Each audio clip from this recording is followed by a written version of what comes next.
امام ابو حنیفہ رحمۃ اللہ تعالی علیہ نے اپنے بیٹے حماد سے فرمایا کہ بیٹا مناظرہ نہ کرنا، اور خود اپنی مثال آپ تھے علم مناظرہ۔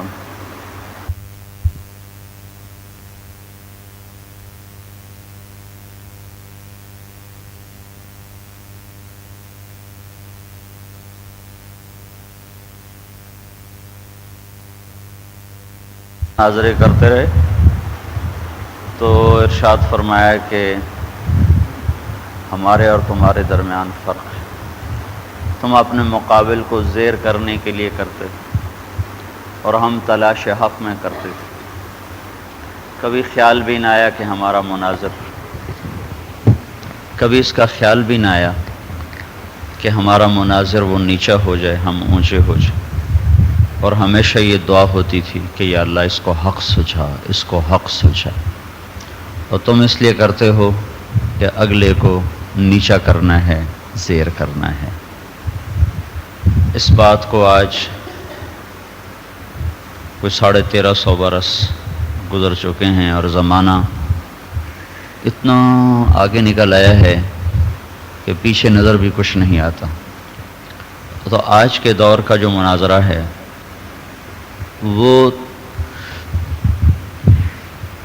صرف نیچا دکھانے تک نہیں رہ گیا، بلکہ وہ نفرت، بغض، عداوت، تعصب ان جیسے جذبات کو پیدا کر رہا ہے۔ جب دینی حلقے، دین کا علم پڑھنے والا جو سراسر شفقت ہوتا ہے، سراسر رحمت ہوتا ہے، ينبغي لحامل القرآن ان یکون علیما حلیما حکیما سکیتا باکیا محزونا۔ عبداللہ بن مسعود رضی اللہ تعالیٰ عنہ کی حیات الصحابہ میں یہ بات نقل کی ہے کہ حامل قرآن کون ہوتے ہیں؟ ينبغي لحامل القرآن ان یعرف بلیلہ اذا الناس نائمون۔ حامل قرآن کی رات اوروں کی رات سے جدا ہوتی ہے، لوگ جب سو رہے ہوتے ہیں وہ جاگ رہا ہوتا ہے۔ وبنہارہ اذا الناس مفطرون، لوگ روز افطار میں ہوتے ہیں، وہ صوم میں ہوتے ہیں۔ وبخشوعہ اذا الناس یختالون، وہ متواضع ہوتا ہے، لوگ متکبر ہوتے ہیں۔ وبصمتہ اذا الناس یخلطون، لوگ لا یعنی کرتے ہیں، وہ خاموش رہتا ہے۔ وبحزنہ اذا الناس یفرحون، لوگ خوش ہوتے ہیں، وہ غمگین ہوتا ہے۔ وببکائہ اذا الناس یضحکون، لوگ ہنستے ہیں، وہ روتا ہے۔ یہ حاملین قرآن کی صفات۔ وینبغی لحامل القرآن ان یکون علیما حلیما سکیتا باکیا محزونا۔ علیما حلیما حکیما سکیتا باکیا محزونا۔ قرآن کا علم یہ صفات پیدا کرتا ہے۔ ہمارے اندر کیوں نہیں پیدا ہو رہی؟ بہت سے اسباب ہیں، خارجی بھی داخلی بھی۔ خارج کی معصیت اور اس کی گھٹا ٹوپ، اندھیر گھٹائیں، اور اندر کے مجاہدہ اور مکارہ کے تحمل سے جو ایک جلا پیدا ہوتا ہے اس کا نہ ہونا، اندر کی روشنی کا نہ ہونا۔ یہ تو 6 باتیں بتائیں، 12 باتیں بتائیں مثبت، اور پھر منفی بتائیں۔ ولا ينبغي له ان يكون شديدا ولا حديدا ولا صياحا ولا سخابا ولا فظا ولا غلیظا۔ منفی بھی بتائیں، مثبت بھی بتائیں۔ وہ سیاح نہیں ہوتا، شدید نہیں ہوتا، حدید نہیں ہوتا، سخاب نہیں ہوتا، فظ نہیں ہوتا، غلیظ نہیں ہوتا، اور ان 6 پر ایک لفظ ہے، بد اخلاق نہیں ہوتا، بد اخلاق نہیں ہوتا۔ اور اوپر کی 12 کا مطلب ہے صاحب خلق ہوتا ہے، حکیم ہوتا ہے، حلیم ہوتا ہے، سکیت ہوتا ہے خاموش رہنے والا، باقین ہوتا ہے، محزونن ہوتا ہے. یہ ساری صفات ہیں جو قرآن اور حدیث کے علم کے حاصل کرتے کرتے لوگوں کو نصیب ہو جایا کرتی تھیں. چونکہ ہمارے علم کے سفر میں قرآن حدیث کا حصہ بہت تھوڑا ہے. آپ لوگ جلالین پڑھو گے یا بھی ترجمہ پڑھ رہے ہو، اور ترجمے کے ساتھ بے شمار اور تمہاری چیزیں ہیں، اسباق ہیں، تو قرآن بھی ایک نحو کی طرح سبق بن جاتا ہے. وہ کوئی اثر پذیر سبق نہیں ہوتا، وہ روح کو چھیڑنے والا پیغام نہیں ہوتا. اور جب جلالین پڑھو گے تو اس وقت تم سب کو جلدی ہوگی کہ ختم کی جائے. تو جلالین اور قرآن میں صرف 80 الفاظ کا فرق ہے. جلالین ایسی تفسیر ہے جس کے قرآن سے 80 لفظ زیادہ ہیں. قرآن کے اگر 100 لفظ ہیں تو جلالین کے 180 لفظ ہیں. تو وہ تفسیر نہیں ہے، وہ تو بس ایسے ہی مختصر نوٹس ہیں جیسے ہوتے ہیں، حاشیہ جیسے ہوتا ہے، حاشیے سے بھی کم چیز ہے. پھر آگے جو حدیث مشکات سے شروع ہوتی ہے تو اس میں فقہی انداز غالب آ چکا ہے. ایمانی انداز نہیں پڑھایا جاتا، فقہی انداز سے پڑھایا جاتا ہے. پھر صحاح کی احادیث احناف کے اکثر خلاف ہے، تو سارا زور حنفیت کو ثابت کرنے پہ لگ جاتا ہے. تو لہذا حدیث اور قرآن جو اندر میں سوز و گداز پیدا کرتے تھے وہ آج بھی کرتے ہیں. وہ پیدا اس لیے نہیں ہوتا کہ ہمارا جو طرز تعلیم و تعلم ہے وہ اس نوعیت کا نہیں ہے جو ہمارے اندر سوز گداز اور اندر کی زمین کو نرم کر دے، اندر کے تار چھڑ جائیں اور رگ رگ میں اللہ اس کے رسول کی محبت ایسے گردش کر رہی ہو خون کے دریا کی طرح.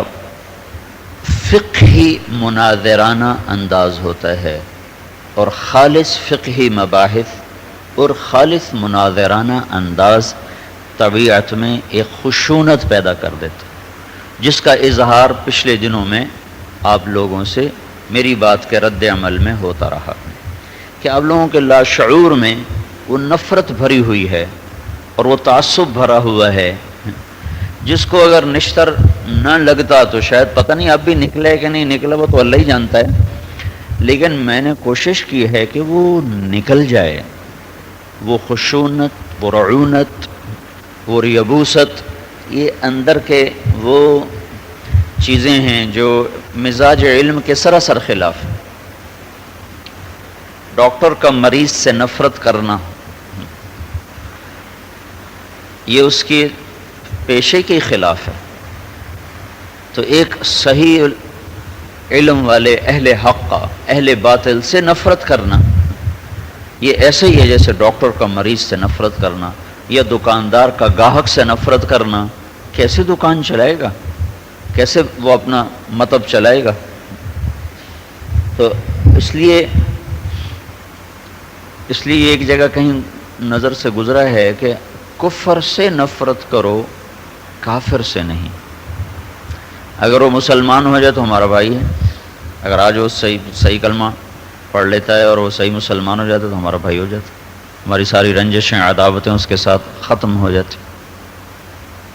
تو جو سلف تھے ان کا سبق ہی حدیث تھا.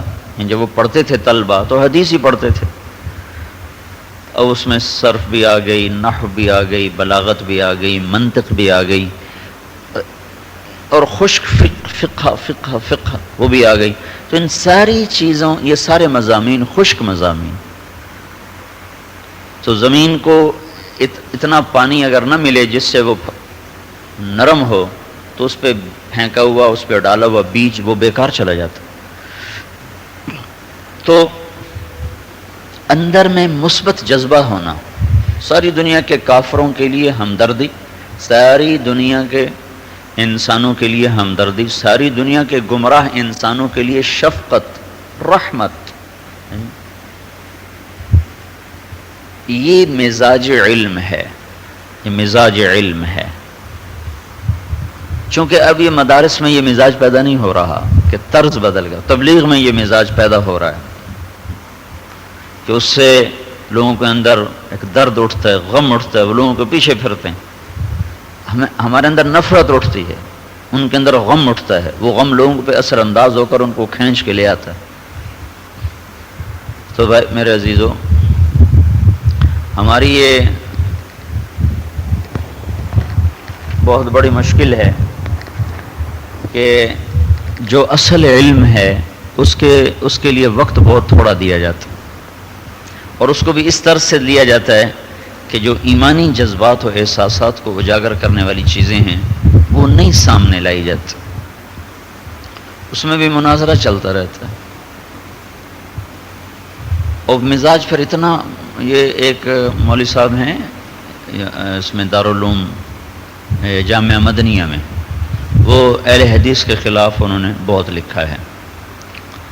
تو میں ان سے ملنے گیا تو وہ انور شاہ صاحب کشمیری رحمۃ اللہ علیہ کا پتہ نہیں آپ لوگوں نے البلاغ میں ایک مفتی شفیع صاحب رحمۃ اللہ علیہ کی ایک بات چھپی تھی، اور وہ ویسے بھی چھپا ہوا ہے کہ جلسہ تھا پتہ نہیں کہاں قادیان میں. تو انور شاہ صاحب کشمیری رحمۃ اللہ علیہ تہجد کے وقت میں بیٹھے تھے، تو مفتی شفیع صاحب گئے تو ایسے سر پکڑ کے بیٹھے تھے. تو انہوں نے پوچھا حضرت خیر تو ہے؟ کیا پوچھتے ہو مولوی صاحب، زندگی ہی ضائع ہو گئی، زندگی ہی ضائع کر دی. یہ آپ لوگوں نے پڑھا کسی نے؟ تم نے پڑھا نا؟ لکھا ہوا ہے کہاں ہے؟ لے آؤ وہیں سے پڑھ کے سنو. تو وہ بڑا خوبصورت مضمون ہے. تو وہ مولوی صاحب مولانا کشمیری صاحب پہ اعتراض کر رہے تھے، کیا پدی کا شوربہ ہے. جو شخص ابن تیمیہ جیسی ہستی کو چیلنج کر سکتا ہو، اس کو اتنا سا وہ ایک یہ دیکھا چھوٹا سا ایک اتنی سی چڑیا ہوتی ہے، چھوٹی سی چڑیا، اس کو پدی کہتے ہیں. کیا پدی کا شوربہ. تو یہ جب گنا ہوتا ہے نا، گنے کے جب پتوں کو صاف کر کے پھینک دیا جاتا ہے اور گنا چلا جاتا ہے تو وہ بڑے حساس ہوتے ہیں. ان میں ذرا سی بھی چیز گرے نا تو اس کی آواز آتی، ذرا سی کڑ کڑ کڑ کی آواز آتی. وہ پدی کا بچہ کہیں جا کے بیٹھا ان کے اوپر، تو اس پر تو تنکا بھی گرے تو اٹھا ہوتی ہے، یہاں بیٹھا وہاں بیٹھا وہاں بیٹھا، کڑ کڑ کی آوازیں آئیں. تو وہ بھاگا واپس آیا، اماں میری شادی کر. اسا کیا کہوں کہ میں جوان ہو گیا. اسا کیا او کہ میں کہ جتھے بانا ہیٹ کڑ شروع ہو جاندے. تو یعنی مجھے ان کے باتیں سن کر نا، میری پہلی ملاقات تھی، میں تو ان کا رد کر بھی نہیں سکتا تھا. اور ویسے بھی تبلیغ کا موضوع تو مناظرہ بحث نہیں ہے، صرف ملاقات محبت ہے. لیکن مجھے اتنا رنج ہو رہا تھا کہ اس بیچارے کو تو خود نہیں پتا کہ علم کیا چیز ہے، اور یہ انور شاہ جیسی شخصیت پر، یعنی جس کے بارے میں یہ لوگوں نے کہا کہ حنفیت کی حقانیت کے لیے تو انور شاہ کافی ہے. ایسا آدمی. اور مصر کے جامعہ ازہر کے آئے تھے مدیر دیوبند، تو انہوں نے مولانا نے ان کے لیے ایک مقالہ تیار کیا تھا پڑھنے کے لیے. تو بیان میں انہوں نے کہیں کہہ دیا کہ بھائی میں نے سنا ہے یہاں حدیثوں کی تحنیف ہوتی ہے، حدیثوں کو حنفی بنایا جاتا ہے، جیسے ہمارے ہاں ہوتا ہے نا حدیث، پھر اس کا ہم اپنے دلائل دلو. تو اس کے جب مولانا کی باری آئی بیان کرنے کی تو انہوں نے اپنا جو مقالہ لکھا تھا وہ رکھ دیا، فی البدی وہاں عربی میں بات کی 2 گھنٹے. وہ جو تھے مدیر وہ کرسی سے اچھلتے تھے اور گرتے تھے، اچھلتے تھے گرتے تھے. واللہ ما رأیت مثلہ ابدا، ما رأیت مثلہ ابدا. ایسی شخصیت پر یوں اعتراض کرنا کہ انہوں نے یہ، چونکہ جانتے تھے نا ان کی ہستی کو، انہوں نے یہ کیوں کہہ دیا بھائی، یہاں تک کہہ کے چپ ہو جاتے تھے، ورنہ وہ کہنا یہ چاہتے تھے کہ انہوں نے بڑا غلط کہا ہی، کہنا وہ یہ چاہتے انہوں نے بڑا غلط کہا۔ تو جب منفی پہلو پہ آدمی چلتا چلا جاتا ہے تو اپنے آپ ایک اندر میں منفی ہی جذبہ پروان چڑھنا شروع ہو جاتا ہے۔ تو تحقیق حق کرو، تحقیق حق کرو۔ میں تمہیں ابو حنیفہ کی بات بتائی تھی رحمۃ اللہ علیہ کہ تحقیق حق کرو لیکن منفی جذبات سے بچتے ہوئے، منفی جذبات سے بچتے ہوئے، تعصب تنگ نظری سے بچتے ہوئے۔ یہاں ایک لڑکا ہے وہاں کا موڑ کھنڈے کا، کون سا وہ بیٹھا ہوا، آئیے، یہ اس کا سارا خاندان اہل حدیث ہے۔ تو اگر ہم اہل حدیثوں کے ساتھ وہ کرتے جو سارے کر رہے ہیں، یہ بچہ یہاں پڑھتا؟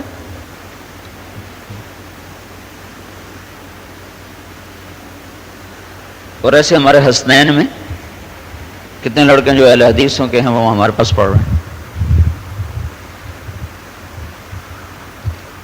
تو اس لیے میرے عزیزو، کتاب کا اپنے آپ کو اس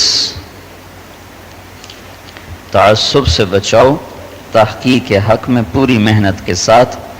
جو دیکھو جیسا کہ بہت سے فرقہ باطلہ اس دور میں پیدا ہو رہے ہیں، مثلا بریلویت، مودودیت، غیر مقلدیت، قادیانیت، یہ اوپر کے تین، مودودیت تو کوئی فرقہ ہی کوئی نہیں، نہ وہ کوئی مذہب ہے نہ کوئی فرقہ ہے۔ چند جگہوں پر مودودی صاحب رحمۃ اللہ علیہ سے خطا ہوئی، جمہور سے انہوں نے الگ رائے دی، اور اس کے بعد سیاسی جماعت تھی، سیاسی مسلک تھا، سیاسی افکار تھے، تو اس میں کہیں کہیں ان کا قلم بہکا ہے۔ وہ کوئی فرقہ نہیں ہیں، وہ کوئی الگ مذہب نہیں ہیں، الگ مسلک نہیں ہیں۔ ان کے مسلک کے لوگ، اللہ کا شکر ہے کہ سوائے چند نادانوں کے، وہ سارے دین کی طرف مائل ہوتے ہیں، مذہب کی طرف مائل ہوتے ہیں۔ تمہیں جماعت اسلامی کے ایک بڑے آدمی تھے، ان کا نام تھا خرم مراد، ان کا وصیت نامہ چھپا ہوا ہے، تو وہ کہیں ملے تو پڑھ لینا، اس سے تمہیں اندازہ ہوگا کہ تم لوگ کتنی سطحی سوچ رکھتے ہو۔ صرف اتنا پڑھ لینے سے مودودیت، اور مولوی شاہد نے کتاب چھاپ دی فتنہ مودودیت، تو لہٰذا یہ سارا فتنہ ہو گیا۔ میں اس کی، وہ چونکہ میں سفری آدمی نا، وہ گم، ورنہ کتنے عرصہ تک وہ رسالہ میرے بیگ میں رہا، میرے بیگ میں روز اس کو بیٹھ کے پڑھتا تھا۔ میں نے ایسی وصیت زندگی بھر نہیں دیکھی۔ یا حضرت علی رضی اللہ تعالیٰ عنہ کے وصیت نامے کو پڑھا تھا تو آنکھیں اشک بار ہوئی تھیں، یا اس کے بعد خرم مراد کے وصیت نامے کو پڑھا تو میں رویا اور بار بار رویا۔ ایسا خوبصورت، ایسا خوبصورت،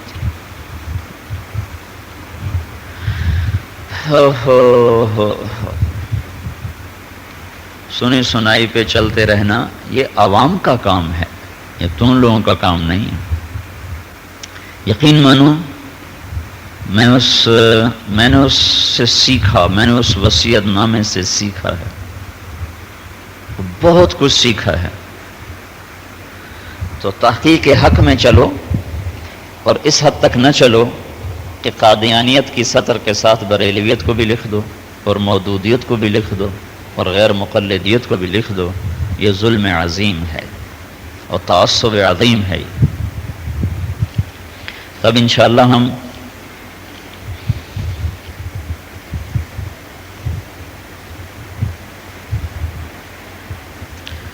بات، کسی کے پاس ہے کتاب؟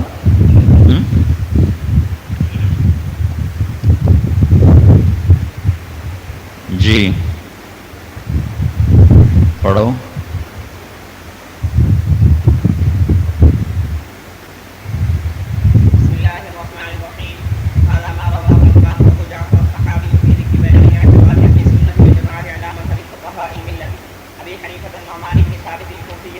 الأسود يعقوب بن إبراهيم الأنصاري وأبي عبد الله محمد بن الحسن الشيباني رضوان الله تعالى عليهم أجمعين وما يعتقدون من أصول الدين ويدينون به لرب العالمين. قال الإمام وبه قال الإمامان المذكوران رحمهم الله تعالى نقول في توحيد الله تعالى معتقدين بتوحيد الله تعالى إن الله تعالى واحدا لا شريك له إن الله تعالى واحد لا شريك له ولا شيء مثله ولا شيء يعجزه ولا إله غيره ولا شيء يعجزه ولا إله غيره قديم بلا ابتداء دائم بلا انتهاء لا يفنى ولا يبيد ولا يكون إلا ما يريد لا تبلغه الأوهام ولا تدركه الأفهام ولا تشبهه الأنام حي لا يموت قيوم لا ينام خالق بلا حاجة رازق لهم بلا مونة مميت بلا مخافة باعث بلا مشقة ما زال بصفاته قديما قبل خلقه لم يستد بكونهم شيئا لم يكن قبله من صفاته وكما كان بصفاته أزليا كذلك لا يزال عليها أبديا ليس هو خلق الخلق استفاد اسم الخالق ولا بإحداثه البرية استفاد اسم الباري له معنى الربوبية ولا مربوبة ومعنى الخالقية ولا مخلوقة وكما إنه يحيي الموتى بعدما أحياهم استحق هذا الاسم قبل إحيائه كذلك استحق اسم الخالق قبل إنشائه ذلك بأنه على كل شيء قدير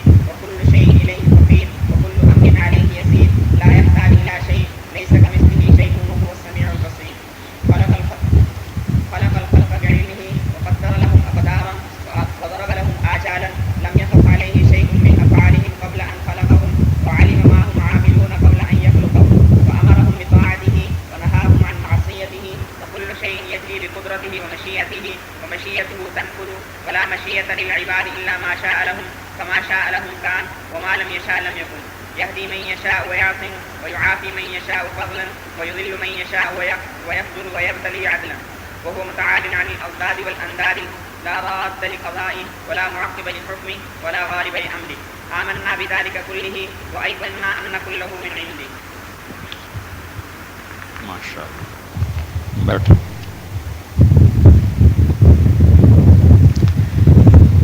یہ سب سے پہلی چیز تو اس میں دیکھو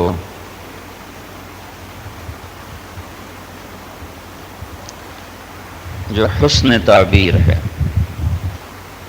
صرف کسی چیز کا بتانا نہیں ہے بلکہ کیا ہے جو اقبال نے کہا تھا شکر شکوے کو کیا حسن ادا سے تو نے ہم سخن کر دیا بندے کو خدا سے تو نے. حسن تعبیر کتنی خوبصورت چیز ہے کہ یہ ساری یہ جتنے الفاظ آئے ہیں نا سارے تو نہیں لیکن اکثر وہ ہیں جو احادیث میں چلو ٹھیک جو احادیث میں آئے ہیں یا آگے صحابہ رضوان اللہ اجمعین سے منقول ہیں وہاں سے انہوں نے لے کر ان کو پرویا ہے اللہ کی تعریف میں. اور اس میں انہوں نے جتنے بھی اس زمانے میں باطل افکار اللہ کی ذات کے بارے میں قائم ہو گئے تھے ان سب کا رد کیا ہے. چونکہ وہ افکار بھی مٹ گئے ان کو آج اثر نو زندہ کرنا بھی کوئی نادانی کوئی عقل مندی نہیں ہے. محمد بن عبد الوہاب رحمۃ اللہ علیہ النجدی بڑے غیور اور بڑے زوردار آدمی تھے. 13ویں صدی میں یہ جو آل سعود ہے نا آل سعود ان کا جو والد تھا یعنی ان کا جو دادا تھا وہ ایک چھوٹی سی ریاست تھی عینیہ ریاض کے پاس اس کا حاکم تھا. سعودی عرب چھوٹی چھوٹی ریاستوں میں تقسیم ہو چکا تھا وہ آپس میں لڑتے رہتے تھے. اوپر ترکوں کی حکومت تھی مضبوط اور شرک اور کفریات اس میں ایسے رچ گئے تھے کہ یہ بریلویت تو اس کا ایک چھوٹا سا بچہ ہے اس حد تک تھی وہاں بدعات.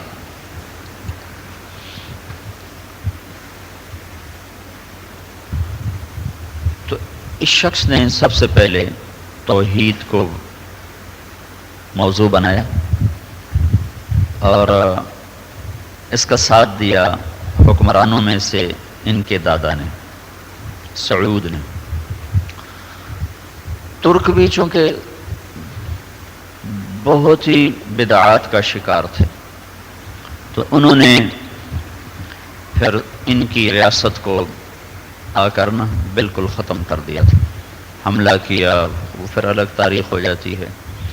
پھر یہ بھاگ گئے، اور اس وقت جو اب ملک عبدالعزیز تھا وہ کوئی 16-17 سال کا تھا، اس کا باپ عبد الرحمن بھاگا تھا، سعود کا بیٹا۔ یہ عنیزہ خاندان ہے، عنس بنو عنس میں سے ہیں، قدیم قبیلہ ہے عنس۔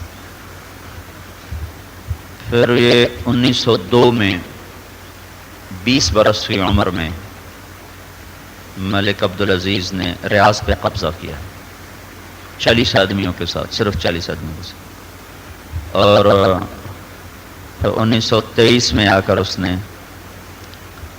مکہ پہ قبضہ کیا، اور 1924 میں مدینہ پر قبضہ کیا، اور 1953 9 نومبر 1953 کو اس کا انتقال ہوا۔ 51 برس حکومت کے شخص نے۔ تو محمد بن عبد الوہاب جو تھے، انہوں نے اس کے باپ کا ساتھ دیا، اور توحید کے بیان میں انہوں نے جو دوسری صدی کے فتنے تھے ان کے رد کو بیان کرنا شروع کر دیا۔ یہ جہمیہ اور قدریہ اور جبریہ اور مشبہہ معطلہ، یہ سارے تو ختم ہو چکے تھے، ان کے بارے میں جانتا ہی کوئی نہیں تھا، تو انہوں نے اس کو بیان کرنا شروع کر دیا، اور اس کے رد میں 1000 برس پرانی 1200 برس پرانی باتیں بیان کرنا شروع کر دی۔ تو وہاں پھر وہ اثر نو وہ نئی باتیں شروع ہو گئیں، اور وہ توحید کے بارے میں پھر بڑے حساس ہوتے گئے، یہاں تک کہ وہ انتہائی آگے چلے گئے، قبروں پر بلڈوزر پھیر دی۔ جیسے ہمارے بریلوی محبت میں آگے چلتے قبروں پہ سجدے کرنے لگے، تو توحید میں آگے بڑھتے بڑھتے انہوں نے قبروں پہ بلڈوزر پھیر دیے۔ یہ دونوں افراط و تفریط کا شکار ہوئے۔ تو اس میں انہوں نے رد کیا ہے ان تمام فرق باطلہ کا، ضالہ کا، جو اللہ کی ذات کے بارے میں صحیح اعتقاد نہ تھے۔ دیکھنے میں ہمیں نظر آتا ہے کہ انہوں نے بڑے خوبصورت انداز میں یہ اللہ کی تعریف کی ہے، لیکن ایک جملے میں انہوں نے ساتھ ساتھ اس زمانے کے جتنے اوہام اور افکار باطلہ تھے ان کا رد کرتے چلے گئے۔ تو یہ کہتے ہیں کہ ہم اللہ کی توحید کے بارے میں یہ کہتے ہیں کہ ان اللہ تعالی واحد لا شریک لہ، واحد لا شریک لہ، یہ تمام انبیاء کی تعلیم، تمام انبیاء کی تعلیم کا وہ کیا ہے؟ فإن التوحید، وہ آتا نہیں وہ خطبے میں کیا پڑھتا ہے؟ وحد اللہ فإن التوحید رأس الطاعہ۔ تو اللہ تعالیٰ کا کوئی شریک نہیں ہے۔ تمام مذاہب باطلہ، یہودیت، نصرانیت، مجوسیت، یہ اس وقت میں منظر عام پر تھے دائیں بائیں۔ ایران مجوسیت کا مرکز تھا، اور جو روم وہ نصرانیت کا مرکز تھا، فلسطین نصرانیت کا مرکز تھا۔ یہود اس میں مدینہ میں ہی مرتکز تھے، خیبر میں مرتکز تھے، اور پھر دائیں بائیں ان کی کافی آبادیاں تھیں۔ تو یہ سب شراکت کے قائل ہیں۔ قالت الیہود عزیر ابن اللہ، قالت النصارى المسیح ابن اللہ۔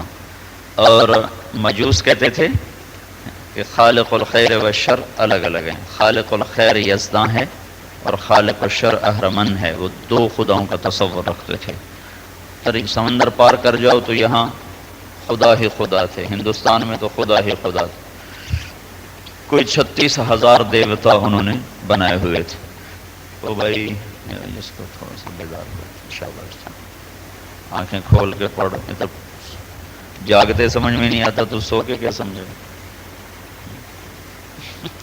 ایک دفعہ میں سو رہا تھا، اس میں یہ کون سا، اب تو دیکھو کتاب کے نام بھول گئے، اصول الشیخ،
تو پھر وہ دہراتے تھے نا، ہاں بھائی بیان کرو، تو ہاں بھائی طارق جمیل مطلب بیان کرو کیا کہا میں.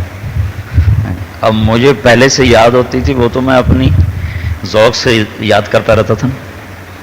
تو میں نے سوتے سوتے کچھ کان میں پڑھ رہے تھے اور کچھ پہلے سے یاد ہوتا تھا مستاذ، اور میں نے سنا دیا سارا. تو مولانا احسان صاحب بڑے حیران ہوئے کہ تو سوتے سوتے اس نے ٹھیک ہی سنا دیا. تو بھیا وہ جاگتے میں کچھ نہیں سمجھتے، سوتے میں کیا سمجھیں گے. ان اللہ تعالی واحد، تمام انبیاء کی محنت کا یہ پہلا سبق ہے لا الہ الا اللہ، ما لکم من الہ غیرہ. یہ ہر نبی نے اس بات کی دعوت دی ہے. لا شیء مثلہ، کوئی شے اس کے مثل نہیں. مشبہہ ایک فرقہ تھا، یہ اس کی تردید ہو رہی. وہ تشبیہ دیتے تھے، اللہ کو مجسم بناتے تھے. تو لا شیء مثلہ، جیسے میں نے تمہیں بتایا تھا لیس کمثلہ شیء، کہ کاف کے ذریعے سے رد کیا ہے اور مثل کے ذریعے سے ذات. نہ کوئی صفات میں اس جیسا ہے اور نہ کوئی ذات میں اس جیسا ہے. لا شیء مثلہ، لا شیء یعجزہ، کوئی چیز اس کو عاجز نہیں کر سکتی. ما کان اللہ لیعجزہ من شیء، آتا ہے نا، کوئی چیز اس کو عاجز نہیں کر سکتی. قریش کہتے تھے ملائکہ اللہ کی بیٹیاں ہیں اور صاحب اولاد تو عاجز ہو ہی جاتا ہے. اور پھر ہندوستان والے اور جو دیوتاؤں کا بھگوانوں کا تصور رکھتے تھے، وہ کہتے تھے یہ اللہ تعالیٰ کی مدد کے لیے یہ ہیں، اللہ تعالیٰ امداد کرتے، یہ اللہ تعالیٰ کے ساتھ دیتے ہیں. تو یہ ساری جو اعتقاد تھے یہ اللہ کے عاجز ہونے پر دلالت کر رہے ہیں. تو لا شیء یعجزہ، کوئی شے نہیں جو ہمارے اللہ کو عاجز کر دے. ما کان اللہ لیعجزہ من شیء ولا الہ غیرہ، لا شریک لہ لا الہ غیرہ، کوئی اس کا مقابلے کا، اس کے حل تعلم لہ سمیہ کوئی نہیں. ولم یکن لہ کفوا احد، کوئی نہیں. االہ مع اللہ، االہ مع اللہ، اللہ کیسے لا رہا، االہ مع اللہ بل ہم قوم یعدلون، االہ مع اللہ بل اکثرهم لا يعلمون، االہ مع اللہ قلیلا ما تذکرون، االہ مع اللہ تعالی کیا ہے، تعالی اللہ عما یشرکون، االہ مع اللہ قل ہاتوا برہانکم ان کنتم صادقین. لا ولا الہ غیرہ، لا شریک لہ، ان اللہ تعالی واحد ولا الہ غیرہ. یہ سارا اسی کی توضیح ہے کہ اللہ پاک کا شریک کوئی نہیں، اللہ تعالیٰ کی کا مثل کوئی نہیں، اللہ کو کوئی شے عاجز نہیں کرتی. اللہ تبارک و تعالی کے سوا کوئی معبود نہیں. وہ قدیم ہے. جب یہ عبارت پڑھی جاتی ہے نا، اس نے قدیم بلا ابتداء دائم بلا انتہاء، یہ یہاں تنوین پڑھنے کی نہیں ہے. جو کلام، یہ جو جملہ آ رہا ہے نا، یہ تنوین پڑھنے سے اس کا حسن ختم ہو جاتا ہے. قدیم بلا ابتداء دائم بلا انتہاء. اور دوسرا ایک بات اور بھی ہے، جو قرات کے قواعد ہیں یہ قرآن کے لیے ہیں، عربی نطق کے لیے نہیں ہیں. جو قواعد قرآن ہیں قرات کے، وہ قرآن کے حسن کو بڑھانے کے لیے ہیں. وہ عربی نطق میں ایسا نہیں ہوتا. قدیم بلا ابتدا، اگر میں پڑھوں قدیم بلا ابتدا تو تم کہو گے غلط ہے، مول صاحب نے غلط پڑھا. قدیم بلا ابتدا. میں وہ بعض اوقات ایک حدیث بیان کرتا ہوں جس میں آپ نے کہا، تم نے وہ ایک صحابی کو آپ نے کہہ رہے تھے صبرنی، تو آپ نے کہا کیوں کہہ رہے ہو صبرنی؟ کہا اللہم آتنی فی الدنیا حسنۃ وفی الآخرۃ حسنۃ وقنی عذاب النار. تو خط آیا کہ آپ اتنی بڑی فحش غلطی کرتے ہو قرات میں، حسنتن اور فی الآخرۃ حسنتن ایسے پڑھا جاتا ہے، تم پڑھتے ہو حسنتن. تو یہ قواعد جو قرات کے ہیں یہ قرآن کی تلاوت کے لیے ہیں، عربی زبان کے لیے نہیں ہیں. جب تم عربی پڑھو گے تو کہو گے قدیم بلا ابتدا، قدیم بلا ابتدا نہیں ہے، یہ قرآن کی آیت نہیں ہے. قدیم بلا ابتدا، تو یہ جو ملا رہے ہو یہ قاعدہ قرآن کے لیے ہے. جب عربی کسی عربی بدو کو بولتے دیکھو کبھی نہیں کہ قدیم، ایسا کبھی نہیں کرے گا. وہ اپنی سارے قدیم بلا ابتدا دائم بلا انتہا. تو انتہا پر بھی یہ پڑھنے کا حسن بتا رہا ہوں، پڑھنے کا ایسے جملے کے پڑھنے کا حسن یہ ہے کہ اسے وہاں چھوڑ دو. قدیم بلا ابتدا دائم بلا انتہا. اللہ ابدی ہے اور اللہ ازلی ہے. لا یفنا ولا یبیت، لا یفنا ولا یبیت ولا یکون الا ما یرید. کیسا خوبصورت جملے. لا تبلغه الاوہام ولا تدرکه الافہام. یہ جو ہے نا فلبث فی السجن بضع سنین، عدد کیوں نہیں بتایا؟ لبث فی السجن 5 سنوات 6 سنوات. حسن کلام کو باقی رکھنے کے لیے، چونکہ ثلاثہ اور ان سب کے ساتھ سنوات نے آنا تھا، سنین نے نہیں آنا تھا. وہ ہے نا جب وہ مضاف مذکر ہو تو مضاف الیہ مؤنث ہوتا ہے، کوئی ایسا ہے نا ہاں جان. تو اب ثلاث اور اربع اور خمس اور ست اور سبع اور ثمان اور تسع یہ سارے آ رہے ہیں مذکر. اس کے لیے تمیز آنی تھی سنوات. تو پیچھے نون کا قافیہ آ رہا ہے، پیچھے جو قافیہ آ رہا ہے وہ نون کا آ رہا ہے. ثم بدا لهم من بعد ما رأوا الآيات ليسجننه حتى حين.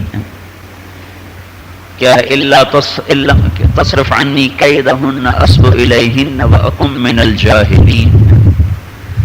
نون کا آ رہا ہے وہ قافیہ. تو بضع کے ساتھ سنین ٹھیک ہے، بضع سنین. تو حسن کلام کو باقی رکھنے کے لیے اللہ تبارک و تعالی اللہ تعالی یہ ساری سورت کاف کو الف پر ختم کیا. ساری سورہ کاف الف پر ختم ہو رہی. الحمدللہ الذی انزل علی عبدہ الکتاب ولم یجعل له عوجا. عوجا سے شروع کر کے ولا یشرک بعبادتہ احدا. 16 کے 17 کے پتہ نہیں کتنے رکوع ہیں، سب الف پہ یہ ختم ہو رہی. ساری سورہ کاف الف پہ ختم ہو رہی، الف پہ ختم ہو رہی. تو لا یفنا ولا یبید ولا یکون الا ما یرید لا تبلغه الاوہام ولا تدرکه الافہام. تو اس کے پڑھنے کا بھی اندازہ قدیم بلا ابتدا دائم بلا انتہا. دائم بلا انتہا نہیں، دائم بلا انتہا. اللہ ابدی ہے، اللہ ازلی ہے، اور نہ وہ فنا ہونے والا ہے نہ وہ ختم ہونے والا ہے، ہمیشہ رہنے والا ہے. اور یہاں وہی ہوگا جو اللہ چاہتا ہے، یہاں وہی ہوگا جو اللہ چاہتا ہے. اوہام یعنی انسانی خیالات اس کی حقیقت تک پہنچ نہیں سکتے اور عقل انسانی اس کا ادراک کر نہیں سکتی. قدیم جو خود اپنی ذات میں موجود ہو، جس کی ابتدا کوئی نہ ہو، جس کی ابتدا کوئی نہ ہو وہ خود ہی اس چیز کو لازم ہوتا ہے کہ اس کی انتہا بھی کوئی نہ ہو. تو ابد سے موجود ہو، ازل تک رہنے والا ہو، اللہ ہے قدیم. اس لیے اللہ کی ہر چونکہ اللہ اپنی ذات میں قدیم ہے تو صفات میں بھی قدیم ہے. یہاں معتزلہ نے دھوکہ کھایا، وہ کہ قرآن تو فرعون تو بعد میں ہے، اللہ تو شروع سے ہے، چلو اللہ تو شروع سے ہے، لیکن فرعون تو آخر مخلوق ہے، تو اللہ نے فرعون کا جو قصہ سنایا تو بعد ہی میں سنایا ہے نا، تو لہٰذا جو چیز بعد میں ہو وہ حادث ہے، لہٰذا قرآن مخلوق ہے۔ یہاں سے ان کو یہ دھوکہ پڑا اور وہ بیچارے گمراہ ہوتے چلے گئے۔ وہم، قوت وہمیہ، جس سے محسوسات کے جزوی معنی دریافت ہوتے ہیں، جیسے زید کی شجاعت، اور افہام فہم کی جمع ہے کسی چیز کا تصور، تو اللہ تبارک و تعالی کی ذات کو تصور میں بھی نہیں لایا جا سکتا، تخیل میں بھی نہیں لایا جا سکتا۔ چھٹی کتنی ہوتی ناشتے کی؟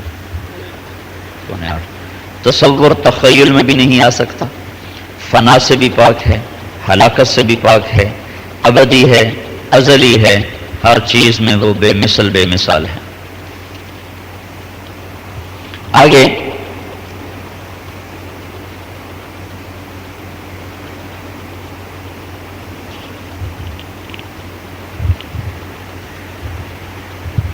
انہوں نے بیچ میں ایک چیز کو ذکر کیا ہے جو بڑی خوبصورت ہے،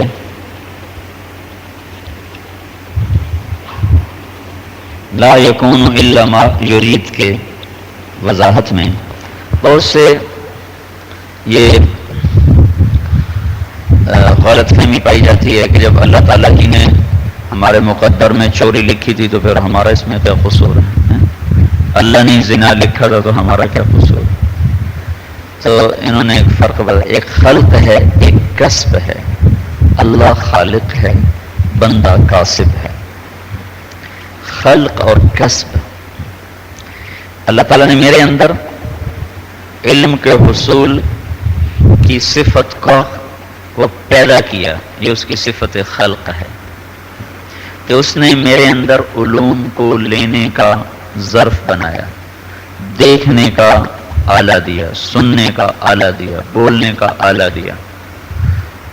اب انسان کاسب ہے، جب یہ غلط دیکھتا ہے تو اللہ بیچ میں آڑ نہیں بنتا، اور جب یہ صحیح دیکھتا ہے تو اللہ بیچ میں پردہ حائل نہیں کرتا، یہ طلب شر میں نکلتا ہے تو اللہ تعالیٰ کی طرف سے رکاوٹیں نہیں ڈلتی۔ فَسَنُيَسِّرُهُ لِلْعُسْرَى، اور جب یہ خیر کے لیے چلتا ہے تو اللہ پاک اس کی رکاوٹیں دور کر دیتا ہے۔ فَسَنُيَسِّرُهُ لِلْيُسْرَى، تو خلق اور کسب یہ بڑی خوبصورت انہوں نے بحث کی ہے، انہی کی سن لو۔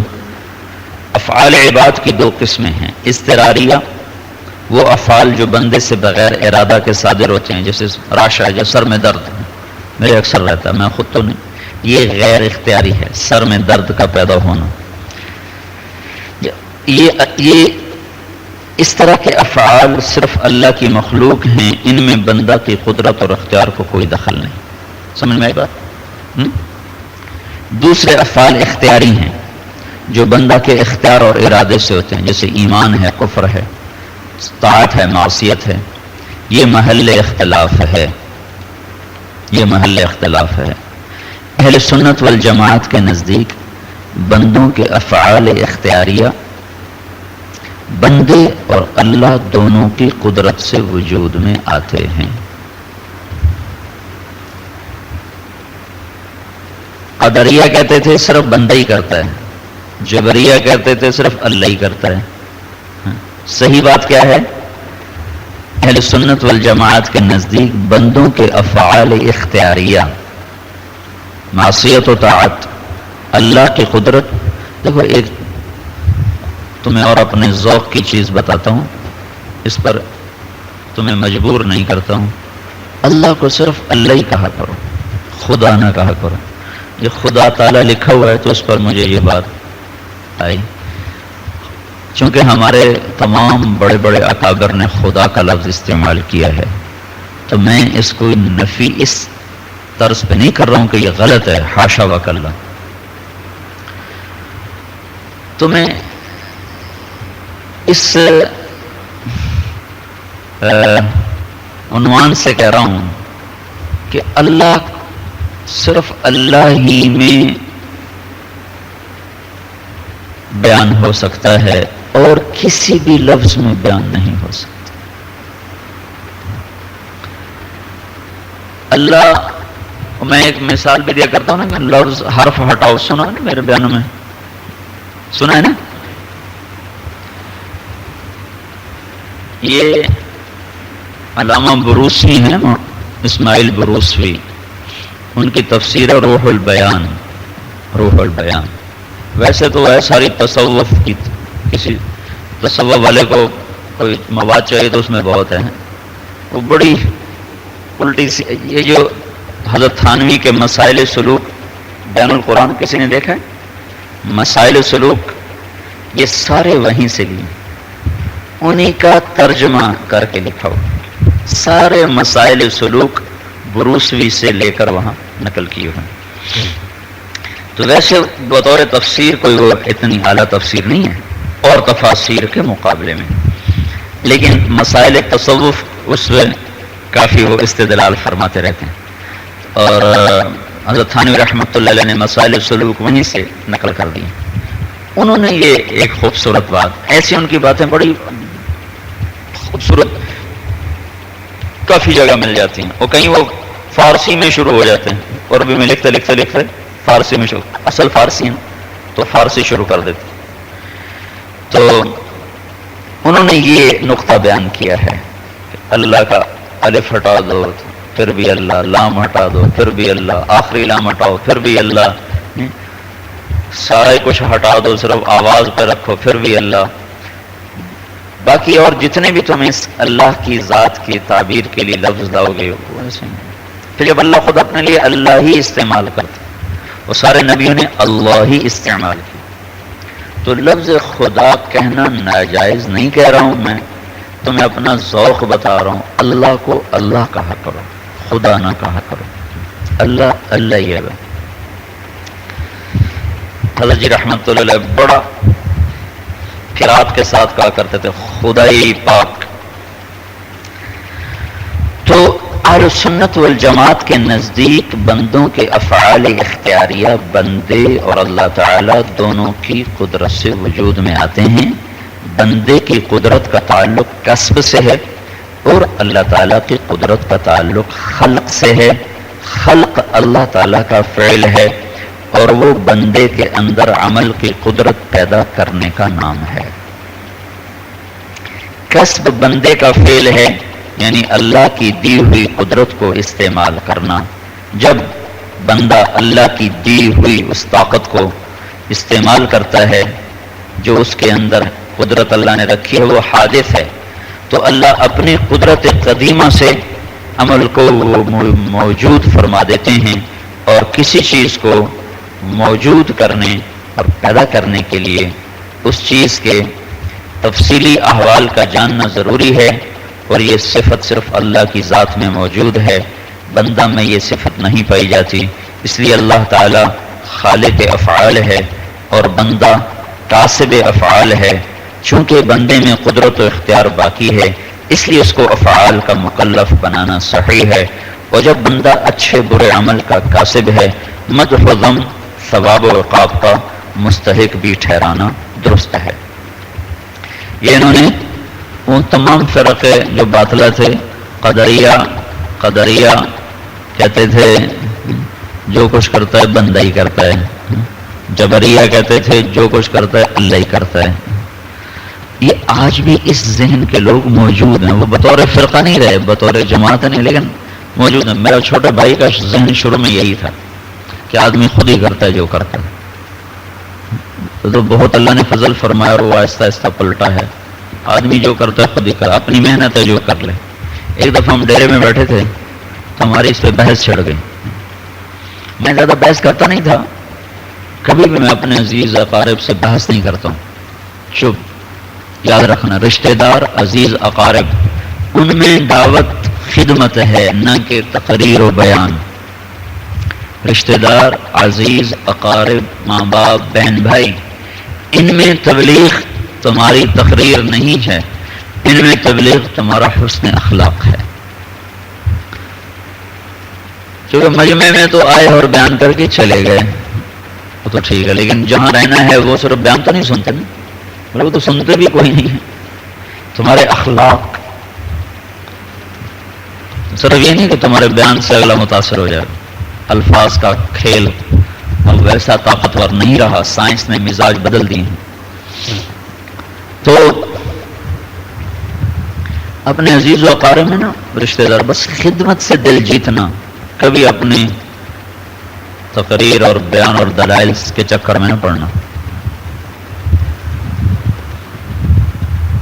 یہ بات ہو رہی ہے منگل کی، منگل کے دن یہ بات چل رہی تھی کہ آدمی جو کرتا ہے خود ہی کرتا ہے، جو محنت ہے خود ہی ہے. اس وقت کپاس ہو چکی تھی، کوئی ایک فٹ بلند ہو چکی تھی. جمعرات کو میرا شب جمعہ میں خانوال بیان تھا، پرانا مرکز ہوتا تھا. بیان کرنے گیا، رات وہیں قیام کیا. بارش شروع ہو گئی، رات ساری رات بارش رہی. ایک وہاں ہمارے ساتھی تھے، انتقال کر گئے. ان کی جیپ پر کیونکہ سارے پانی پانی ہو گیا، موٹر کا نکلنا ہی مشکل ہو. ان کی جیپ تھی پجیرو، اس پر وہ مجھے چھوڑنے کے لیے آئے. تو ایک جگہ اتنا وہ ٹریفک پھنسی تھی تو انہوں نے اپنے اس کے زوم میں اس کو نیچے اتار دیا، پکی سڑک سے نیچے اتار دیا. ایسی دلدل بن چکی تھی کہ جیپ پھنس کے رہ گئی. ٹریکٹر سے نکالی. پھر جب میں پہنچا اس سڑک پر، یہ جو ہمارے تلمبے والی سڑک، تو پانی سڑک کے اوپر سے گزرتا ہوا ساری کپاس کے اوپر جا رہا تھا. تو جب ہم ڈیرے میں پہنچا تو ساری کپاس پانی میں دفن ہو چکی تھی. اور ہمارے سارے چاچے بھی اور بھائی بھی، میرا سعود والد صاحب بھی حیات تھے. وہ ڈیرے میں بیٹھے ہوئے اور سب ایسے افسردہ بیٹھے ہوئے تھے. اور میں کہا کی ہوا کہ ہر شہر روڑ گئی. میں کہا بندہ سب کچھ کرتا ہے. میں کہا منصور لگی ہے، بندہ سب کچھ کرتا ہے کہ اللہ بھی کچھ کرتا ہے. تو ایسے جبریہ بھی بہت سے ہیں، وہ تو سارا کیتا ہی اللہ نے. لیکن ہمارا ہے دوست یار، وہ فجر کی نماز نہیں پڑھتا، میں کی کروں، اللہ ہی نہیں پڑھیں گے، باقی چاروں پڑھتا ہے. تو اس طرح نا ان افراد اور وہ جراثیم موجود ہیں. تو یہ انہوں نے بڑی خوبصورت بات کی ہے کہ انسان کاسب ہے، اللہ خالق ہے. اللہ نے اپنی قدرت سے بندے کے اندر طاقت رکھی. تو اہل سنت والجماعت کے نزدیک بندوں کے افعال اختیاری ہوتے ہیں اور اللہ کی قدرت سے وجود میں آتے ہیں. افعال اختیاری ہیں لیکن اللہ کی قدرت سے وجود میں آتے ہیں. قدرت الہی ساتھ نہ دے تو چاہنے کے باوجود بھی وجود میں نہیں آتے. تو وہ کیسے ہوتے ہیں کہ اللہ بندہ کی قدرت کسب ہے جو، اور اللہ کی قدرت خلق ہے جو صفت قدیم ہے. تو اللہ تعالیٰ اپنی دی ہوئی قدرت جب اس بندے کے اندر طاقت رکھتا ہے تو بندہ اللہ کی دی ہوئی قدرت کو استعمال کرتا ہے. اور وہ شر میں کرے یا خیر میں، تو اللہ اپنی قدرت قدیمہ سے اس عمل کو وجود عطا فرما دیتا ہے. تو کرنے میں شر بھی انسان نے کیا، خیر کو بھی انسان نے کیا، تو لہذا خیر کی وجہ سے جزا ہے، شر کی وجہ سے سزا ہے. فَسَنُيَسِّرُهُ لِلْيُسْرَى فَسَنُيَسِّرُهُ لِلْعُسْرَى. کبھی شاید میں غور کیا کتنی زبردست فَسَنُيَسِّرُكَ لِلْيُسْرَى فَسَنُيَسِّرُهُ لِلْعُسْرَى. کیا ترجمہ ہے اس کا بلا؟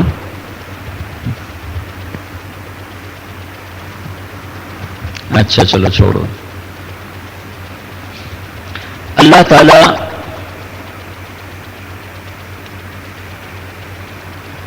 بندے کو قدرت دیتا ہے جو حادث ہے، بندہ اسے استعمال کرتا ہے.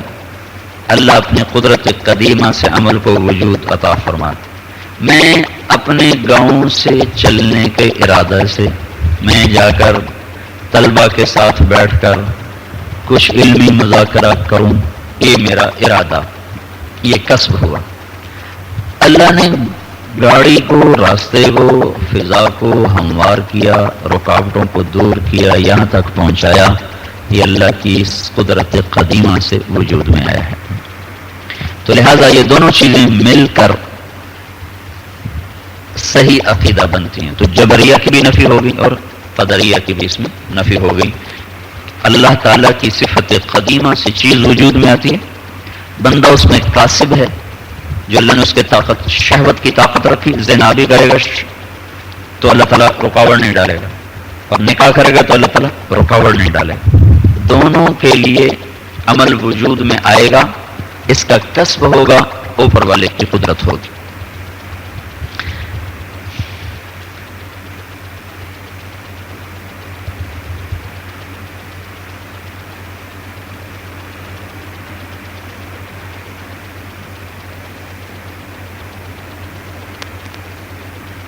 چلو آج اتنا ہی کافی.